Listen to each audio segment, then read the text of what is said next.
ಎಲ್ಲ ಆತ್ಮಬಂಧುಗಳಿಗೆ ನಮಸ್ಕಾರ. ಎಲ್ಲಿ ನೋಡಿದರೂ ಕೂಡ ಧ್ಯಾನ ಧ್ಯಾನ ಎಂದು ಎಲ್ಲರೂ ಧ್ಯಾನ ಮಾಡ್ತಾ ಇದ್ದಾರೆ ಹಾಗೂ ಪ್ರಚಾರ ಮಾಡ್ತಾ ಇದ್ದಾರೆ. ಕಣ್ಣು ಮುಚ್ಕೊಂಡು ಕೂತ್ಕೊಂಡ್ರೆ ಹೇಗೆ ಆರೋಗ್ಯ ಸರಿಯಾಗುತ್ತೆ, ಧ್ಯಾನದಲ್ಲಿ ಎಷ್ಟೋ ಲಾಭಗಳಿದ್ದಾವೆ ಅಂತ ಹೇಳ್ತಾ ಇದ್ದಾರೆ.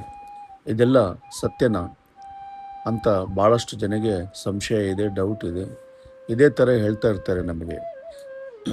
ಆದರೆ ಪಿರಮಿಡ್ ಸೊಸೈಟಿ ಇವತ್ತು ಭಾರತ ದೇಶದಲ್ಲಿ ಇತರ ದೇಶಗಳಿಗೆ ಯಾವುದೇ ಒಂದು ಫೀಸ್ ಇಲ್ದಂಗೆ ಎಲ್ಲರಿಗೆ ಧ್ಯಾನವನ್ನು ಹೇಳ್ಕೊಡ್ತಾ ಇದೆ. ಧ್ಯಾನ ಮಾಡೋದು ತುಂಬ ಸುಲಭ.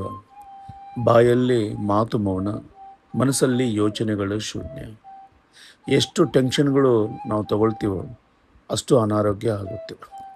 ಧ್ಯಾನ ಮಾಡೋದ್ರಿಂದ ಕಾಸ್ಮಿಕ್ ಎನರ್ಜಿ ಅಂದರೆ ದೈವಿಕ ಶಕ್ತಿ ನಮ್ಮ ದೇಹದೊಳಗೆ ಪ್ರವೇಶವಾಗಿ ನಾಳಿ ಮಂಡಳಿಯೆಲ್ಲ ರಕ್ತ ಶುದ್ಧಿಯಾಗಿ ಮನಸ್ಸಿಗೆ ಆಳಾರ ಆಗುತ್ತೆ, ಬುದ್ಧಿ ವಿಕಾಸ ಆಗುತ್ತೆ. ತದನಂತರ ಆರೋಗ್ಯ ನಮಗೆ ಸರಿ ಹೋಗುತ್ತೆ. ಧ್ಯಾನ ಸರ್ವರೋಗ ನಿವಾರಣಿ, ಧ್ಯಾನ ಸಕಲ ಭೋಗ ಕಾರಣಿ, ಧ್ಯಾನ ಸತ್ಯ ಜ್ಞಾನ ಪ್ರಸಾದಿನಿ. ದಯವಿಟ್ಟು ತಾವುಗಳೆಲ್ಲರೂ ಧ್ಯಾನ ಮಾಡಬೇಕು. ಧ್ಯಾನವೆಂದರೆ ಶ್ವಾಸದ ಮೇಲೆ ಗಮನ.